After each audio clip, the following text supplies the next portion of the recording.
माझे नाव निशा आहे. मी 24 वर्षांची आहे. माझ्या लग्नाला 3 वर्षे झाली आहेत. माझे पती मोठे व्यापारी आहेत. व्यवसायामुळे ते नेहमी घराबाहेरच असतात. मला आयुष्यात सुख, सोयी-संपत्ती सर्व काही मिळाले. पण एक गोष्ट कधीच मिळाली नाही, पतीचे प्रेम आणि साथ. आमच्या मुंबईतील घरात एक नोकर आहे. तो सांगली जिल्ह्यातील एका छोट्या गावातून आला आहे. राघव आहे. त्याची बायको गावातच राहते. तोही आपल्या बायकोच्या प्रेमासाठी तडफतो. गरिबीमुळे त्याला बायको मुलांपासून दूर राहून मुंबईत नोकरी करावी लागते. गेल्या वर्षीची गोष्ट आहे. एक दिवस माझे पती घरी आले. फक्त एक दिवस राहिले आणि दिवसभर फोनवरच गुंतले होते. रात्री मला म्हणाले, "मी 1 महिना अमेरिकेला जात आहे, व्यवसायासाठी." त्या रात्री मी फुटून रडले. नेहमीच असेच होते. ते येतात, एक दिवस थांबतात, काम निपटावून निघून जातात आणि मी त्यांच्या प्रेमासाठी तट राहते. हे काय नाते आहे? त्यांच्या गेल्यानंतर मी खूप दारू प्याले. तब्येत बिघडली. रामूने मला हॉस्पिटलमध्ये दाखल केले. उपचार करून घरी आणले आणि खूप सेवा केली. बरे झाल्यावर एक दिवस मी त्याला बोलावले आणि धन्यवाद दिले. रामू म्हणाला, "मेमसाहेब, आम्ही तुमचे नोकर आहोत. तुमची सेवा करणे हे आमचे काम आहे. आम्ही गरिबीमुळे बायको मुलांपासून दूर आहोत. इथे कमाईसाठी आलो आहोत. तुम्ही सर्व काही असूनही पतीपासून दूर आहात. माफ करा मेमसाहेब, जास्त बोललो. आम्ही फक्त 2 महिनेच बायकोसोबत राहिलो. त्यानंतर 1 वर्ष झाले, अजून भेटलेच नाही.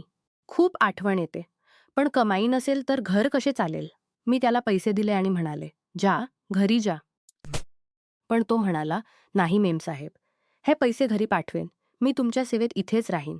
मालक घरी नाहीत तर तुमची काळजी घेणे आमचे कर्तव्य आहे." रामूच्या या गोष्टी माझ्या मनाला भिडल्या. हा गरीब माणूस आपल्या बायकोला इतके प्रेम करतो. आणि माझे पती. रामू किती तडफत असेल आपल्या बायकोशिवाय, जसे मी पतीशिवाय तडफते. त्या क्षणी मला एक वाईट विचार आला, आपण दोघे एकमेकांची ही तडफ दूर करू शकतो. तेव्हापासून माझी नजर रामूकडे बदलली. एकदा तो घरात स्वच्छता करत होता. खाली फक्त हाफ पॅन्ट घातली होती. त्याचे शरीर पाहून मला काहीतरी वाटू लागले. मी ठरवले रामूसोबत आपली आणि त्याची दोघांचीही हाव मिटवीन. त्याला जवळ आणण्यासाठी मी नवनवे प्रयत्न केले. त्याच्यासमोर छोटे कपडे घालायला सुरुवात केली. अंघोळीला जाताना बाथरूमचे दार जाणून बुजून उघडे ठेवायचे. रात्री छोटी नाईट कपडे घालून त्याच्यासमोर येणे. पण त्याचे लक्ष नेहमीच त्याच्यासमोर येणे. पण त्याचे लक्ष नेहमी कामातच असायचे. एकदा मी त्याला बोलावले आणि म्हटले, "आज मला दारू पिण्याची खूप इच्छा आहे." तो म्हणाला, "मेमसाहेब, दारू शरीरासाठी चांगली नाही. मागच्या वेळीही तुम्ही खूप प्यायलात आणि तब्येत बिघडली होती." मी म्हटले, "मग काय करू? मला पतीची खूप आठवण येते.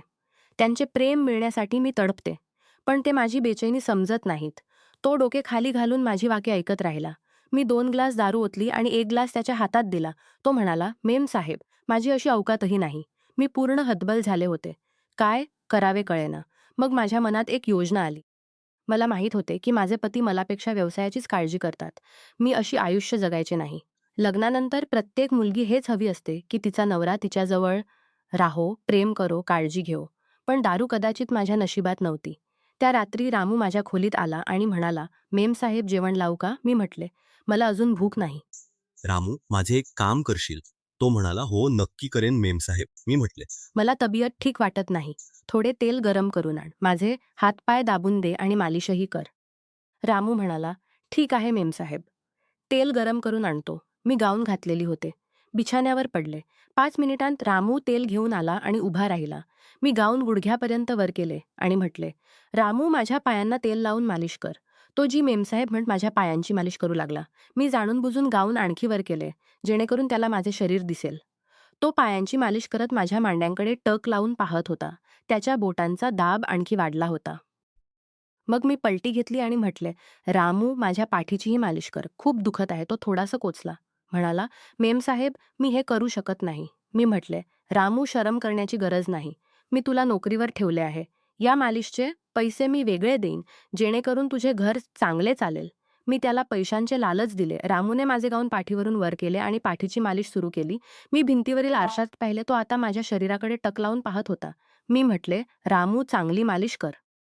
तो थरथरत्या हातांनी पाठीची मालिश करत होता. त्याचे हात खूपच कापत होते. थोड्या वेळाने मी परत सरळ झाले आणि म्हटले, "रामू, आता माझ्या पोटाची मालिश कर." तो थरथरत म्हणाला, "मेमसाहेब, हे काय बोलताय?" तो बुरी तऱ्हे कापत होता आणि कोचत होता. मी त्याचे दोन्ही हात पकडून माझ्या पोटावर ठेवले आणि म्हटले, "रामू, भिवू नकोस, मालिश करून बघ. कसे वाटते सांग? चांगले वाटते ना?" तो थरथरत म्हणाला, "मेमसाहेब, जर मालकाला कळत माझी नोकरी जाईल, मी खूप गरीब आहे, बायकोला घरखर्चासाठी पैसे कुठून पाठवणार, मालकाने काढले तर? मी म्हटले, रामू ती काळजी तू करू नकोस, मी जे सांगते ते कर. तुझे मालक इथे नाहीत, ते 1 महिना बाहेर आहेत. घरात आपण दोघेच आहोत. कोण सांगणार मालकाला? मग मी म्हटले, बघ रामू, जर तू माझ्या मर्जीप्रमाणे वागलास तर मी तुला इतका पैसा देईन की तू स्वप्नातही कल्पना करू शकणार नाहीस. बायकोला पैसे पाठवण्यासाठी आता हातपाय मारायला लागणार नाहीत. फक्त माझी इच्छा पूर्ण कर आणि बायको कुटुंबाची चिंता सोड. मी आहे ना तुझ्यासोबत. मी सगळे ठीक करेन आणि तुझ्या घराचा खर्च मी उचलते.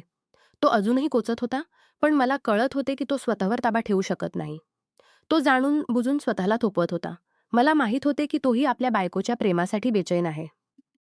मी म्हटले, रामू, मी पतीच्या प्रेमासाठी खूप तडफते आणि तूही बायकोच्या प्रेमासाठी तडफतोस.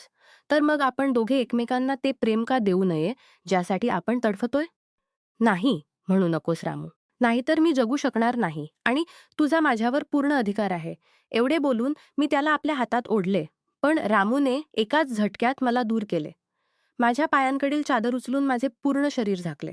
मग डोके खाली घालून हात जोडून उभा राहिला आणि म्हणाला, मेम साहेब, हे आम्हाला जमणार नाही. आम्ही आपल्या बायकोला खूप प्रेम करतो. तिच्यासोबत बेईमानी करू शकत नाही आणि आपल्या मालकासोबतही विश्वासघात करू शकत नाही. नाहीतर आम्ही गद्दार ठरू. मेम साहेब, आम्ही गरीब आहोत, पण आपल्या मेहनतीचे खातो. आम्हाला माहीत रामूने जे केले ते मी कधीच विसरणार नाही. मी स्वतःच्या एकाकीपणाने आणि नशिबावर रागावत एका गरीब पण प्रामाणिक माणसाला मोहात पाडण्याचा प्रयत्न केला होता. पण त्याने मला दाखवले की गरिबीतही स्वाभिमान आणि विश्वास किती मोठा असतो. त्या रात्रीनंतर मी खूप लाजले. मी समजले की एकाकीपणात घेतलेले चुकीचे निर्णय आयुष्य उद्ध्वस्त करू शकतात. पती दूर असले तरी विश्वासघात करून समाधान मिळत नाही. प्रेम आणि विश्वास हे पैशापेक्षा, सोयींपेक्षा कितीतरी मोठे असतात.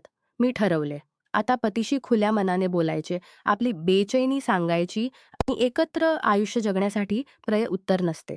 एकाकीपणात वाईट मार्गाकडे जाणे कधीही प्रयत्न करायचे. एकपणा आणि संयमच खरे समाधान देतो. नमस्कार मित्रांनो, तुम्हाला ही कथा आवडली असेल तर चॅनेलला सबस्क्राईब करायला विसरू नका. आणि यापेक्षाही अधिक रंजक व्हिडिओ पाहण्यासाठी माझ्या चॅनेलवर नुकताच अपलोड केलेला नवीन व्हिडिओ नक्की पहा. तो तुम्हाला खूप आवडेल, अशी मला आशा आहे.